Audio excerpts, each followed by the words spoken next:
Hello students, मैं हूं Sanyogita. Welcome to personal tutor. हम यहां पर पढ़ रहे हैं long and short chapter 2।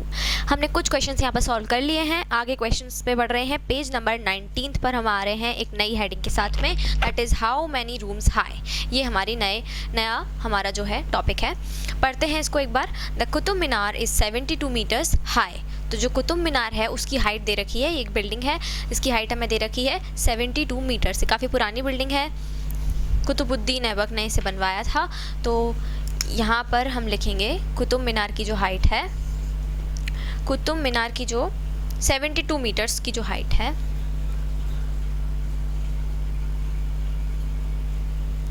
72 metres, ये इतनी इसकी हाइट है।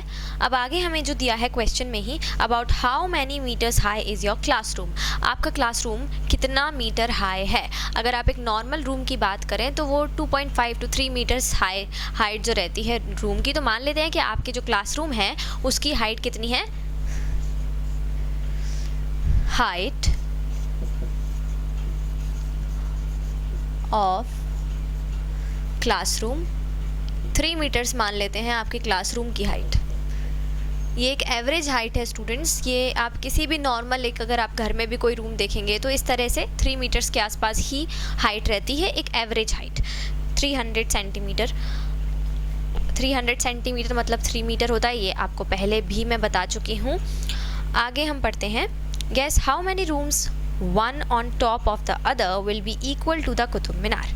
मतलब यहाँ पर हमें क्या गैस करना है कि कितने रूम्स ऐसे एक के ऊपर एक रखे जाएं कि हमें कुतुब मीनार के बराबर की हाइट मिल जाए। तो हम ये कैसे गैस करेंगे, अब देखिए। इसमें गैस करने जैसा तो कुछ भी नहीं है, सीधा कैलकुलेशन है। अगर 3 मीटर का एक रूम है तो हमें उसकी हाइट कितनी करनी है, हमें एक रूम के ऊपर दूसरा रूम, दूसरे रूम के ऊपर तीसरा रूम, तीसरे के ऊपर चौथा रूम, इस तरह से रखना है। और हाइट हमें टोटल कितनी लानी है, 72 मीटर्स, जो कि कुतुब मीनार की हाइट है। क्योंकि उन्होंने हमसे क्या कहा है कि भाई कुतुब मीनार की हाइट के बराबर अगर आना है तो कितने रूम को एक के ऊपर एक रखना पड़ेगा। और एक रूम है हमारा कितने मीटर का, 3 मीटर का। तो हम 3 मीटर के कितने रूम्स को एक के ऊपर एक, वन अबव द अदर, कैसे करेंगे हम इन्हें। तो हम यहाँ पर देखते हैं कि अगर हम इस तरह से कैलकुलेट करने के लिए जाएं,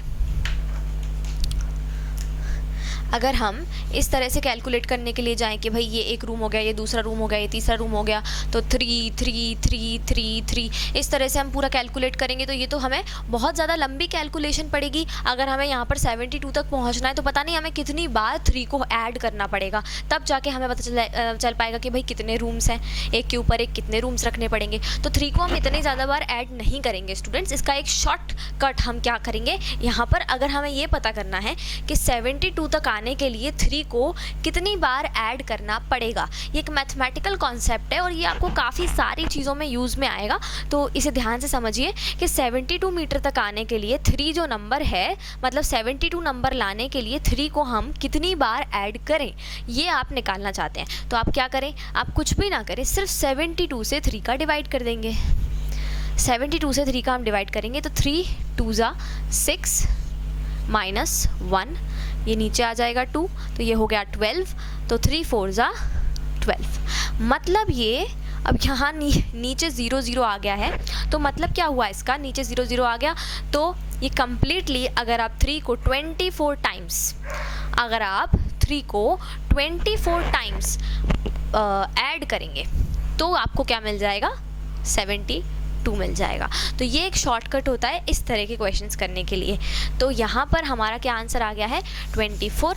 मतलब ये कि 24 rooms, total number of rooms कितने होने चाहिए, 24 रूम्स चाहिए आपको, तब जाकर कुतुब मीनार के बराबर की हाइट उनकी हो पाएगी। तो हमारा आंसर क्या होगा यहाँ पर, 24। तो जो आपका क्वेश्चन है बुक में आप उसमें लिख सकते हैं, आंसर हमारा 24 आ गया है। Explain how you made a gas. अब आपको यहाँ पर एक्सप्लेन करना है कि आपने ये गैस किया कैसे। तो यहाँ पर आपने कैसे गैस किया कि भाई डिवाइड कर दिया आपने, 72 को 3 से डिवाइड कर दिया, तो एक रफ आइडिया आपके पास आ गया कि 72 को अगर 3 से डिवाइड करेंगे तो 24 आ रहा है, तो 24 रूम्स की हमें ज़रूरत है। यहाँ पर हमने 3 को ऐड ऑन नहीं किया है, डिवीजन करके हमने यहाँ पर जो आंसर है वो निकाला है। बढ़ेंगे आगे। आएंगे हम पेज नंबर 18 पर। अब पेज नंबर 18 पर जो आपको क्वेश्चन है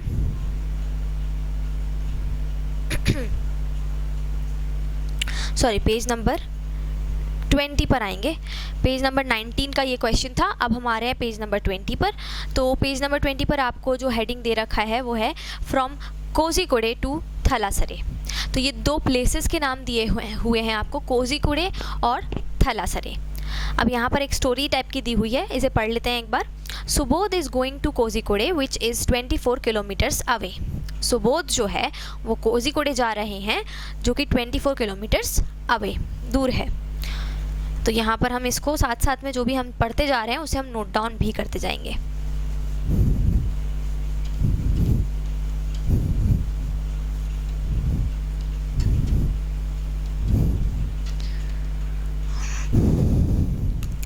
तो ये सुबोध हैं और ये कहाँ जा रहे हैं?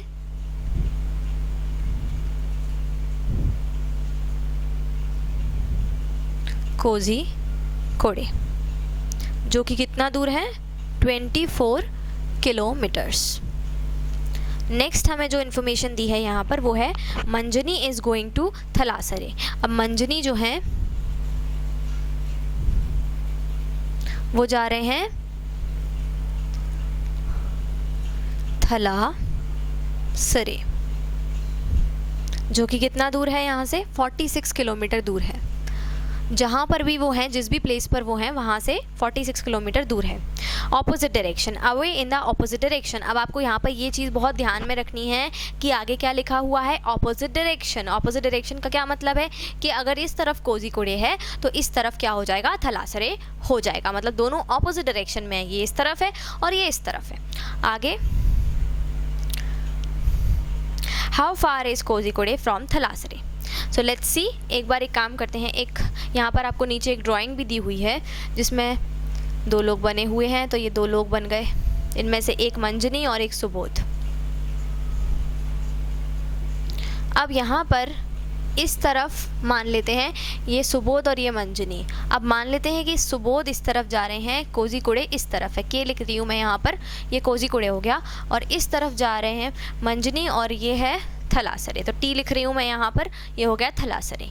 अब ये जो है ये कितना है यहाँ से? 24 किलोमीटर कोझिकोडे।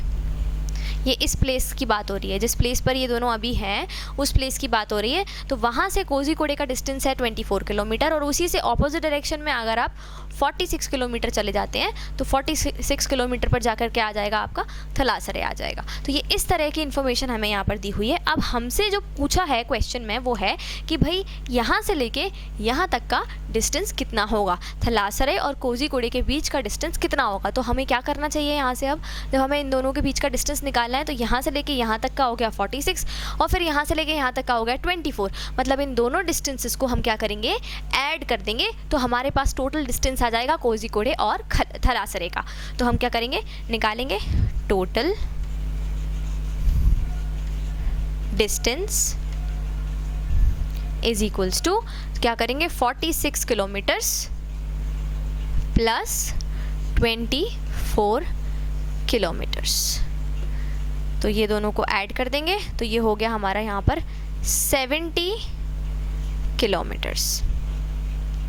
70 किलोमीटर्स जो है ये हमारा यहाँ पर आंसर आ गया है। तो total distance between the Kozhikode and Thalassery is 70 kilometre. ये हमारा फाइनल आंसर है स्टूडेंट्स। आई होप आपको ये क्वेश्चन दोनों समझ में आए होंगे। नहीं समझ में आया है कोई बात नहीं, आप कमेंट सेक्शन में अपने सारे डाउट्स और सारी क्वेरीज बिल्कुल पोस्ट कर सकते हैं। मिलते हैं नेक्स्ट वीडियो में एक नए टॉपिक के साथ, तब तक के लिए thank you and goodbye students.